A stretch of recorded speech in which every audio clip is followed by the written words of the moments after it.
Facebook মেসেঞ্জারে অনেকেই একটা নতুন সমস্যায় পড়েছেন। আপনাদের চ্যাটিংগুলো অটোমেটিক ডিলিট হয়ে যাচ্ছে। তো এই সমস্যাটি আপনারা কিভাবে সমাধান করবেন চলুন আপনাদের শিখিয়ে দিচ্ছি। তো প্রথমে আপনি আপনার ফোন থেকে মেসেঞ্জারটি ওপেন করবেন। তারপর যার চ্যাটিংগুলো ডিলিট হয়ে যাচ্ছে সেটাতে প্রবেশ করবেন।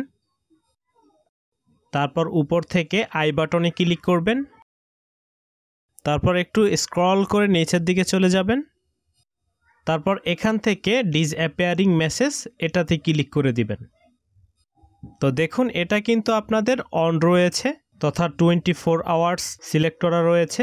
এর ফলে কিন্তু 24 ঘন্টা পর আপনাদের চ্যাটিং ডিলিট হয়ে যেত। তো এটা এখান থেকে আপনারা উপরের যে অপশন অফ এটা সিলেক্ট করে দিবেন, তাহলে এটা অফ হয়ে যাবে। জাস্ট এইটুকুই কাজ। এটা অফ করে দিলে আপনাদের চ্যাটিংগুলো কিন্তু আর অটোমেটিক ডিলিট হয়ে যাবে না। তো এভাবেই কিন্তু আপনারা সমাধান করে নিতে পারবেন। তো এই ছিল আজকের ভিডিও। এরকম ভিডিও পেতে আমাদের চ্যানেলটি অবশ্যই সাবস্ক্রাইব করে দিবেন।